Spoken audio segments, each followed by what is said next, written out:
Alright, in this video we're gonna have a quick market update. We're gonna have a look at Ethereum, Bitcoin and the dollar index, and I will show you what I'm currently doing at these conditions. My name is mikemadz. Let's go. As always guys, please do me a favor, leave a like, comment your thoughts below, check out my links in the description, and please subscribe. Alright, market update. If we look at Bitcoin again, we got rejected off a critical level, which was around 23,000. Many people got bullish again. Many people were calling for a bull market again. Guys, it's way too early to do that. I always told you to always have a cash position on hand and to know your risks and to know where we're at in this market. Currently, at this time, if you compare it to other cycles, we're at the point where there's the likelihood, a high likelihood, that we might have another leg down, creating a new lower low.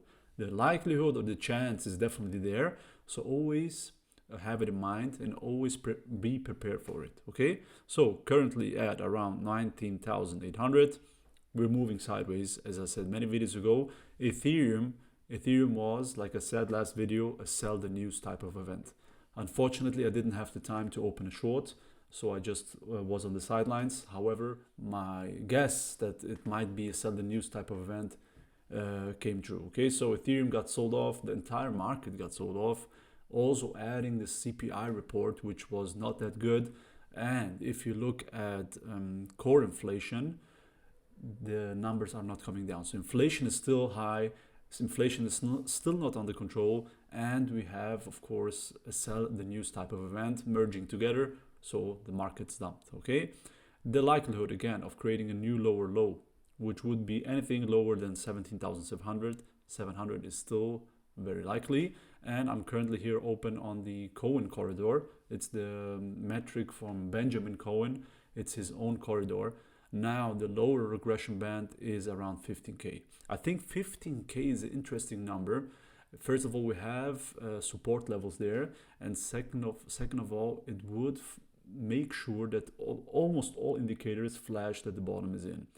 If you look at the current indicators, most indicators show that we are in a very oversold in the bottom area. However, there's still some key indicators that might need low prices in order to flash.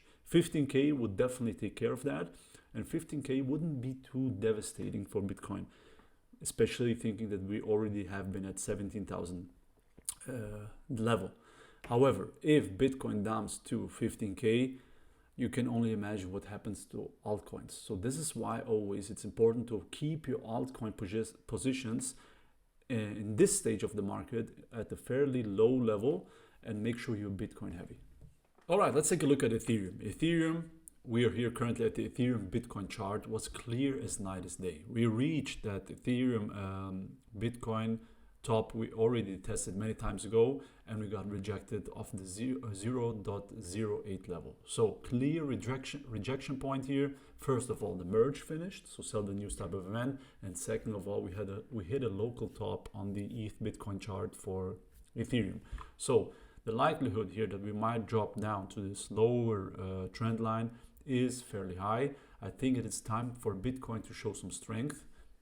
Of course, history doesn't have to repeat, but looking at the charts and looking at the time frame where we're at, the chance that we might see Bitcoin outperforming the rest of this bearish phase is fairly high. Of course, times can change. Altcoins and Ethereum has a different standpoint today than it had last cycle. Of course, there's not that ICO mania phase and that phase where altcoins were just created in order to raise money and then dumped and left the market is over.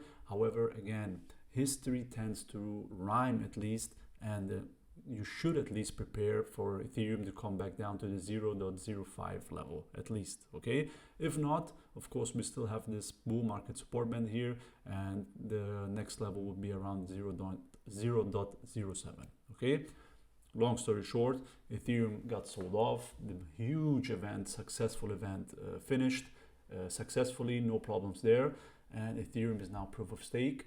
In the long term, ultra bullish for Ethereum. In the short term, we need a new narrative in order to push the market through, and we need bullish sentiment in order to get into the next bull market phase, of course. And as I said, we need the macroeconomics to line up with that. All right, the last thing we're going to look at today is the dollar index.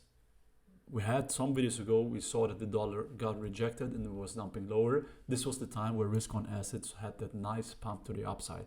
However, all those rejections are being just bought back up basically, and the dollar index is back to 109, which is crazy. One scenario we don't want to see, especially for risk on assets, is the dollar index pumping all the way back up to 120. Okay, looking at this almost parabola here, it's very unlikely in my opinion, especially without the rejection at some point sooner or later. However, at these crazy market and global conditions, anything is possible.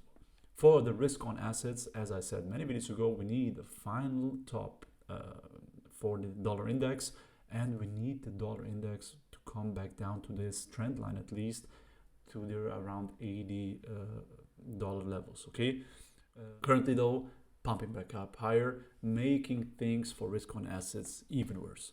All right, coming to the end of the video, we're moving sideways, like I was saying many videos ago, and things are slowly looking worse and worse as the time passes by.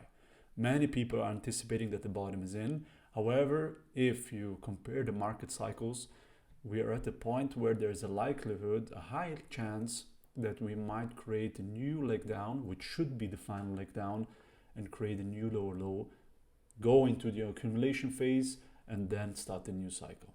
However, we're all not magicians, and cycles don't have to repeat, and history doesn't have to repeat to the dot. The bottom might be in, it might also not be in, of course. However, at this point in time, I would always, like I said many videos ago, have a cash position in hand and slowly start descending into the market, only if you have a long-term outlook. All right, but the most important thing, guys, is don't do that.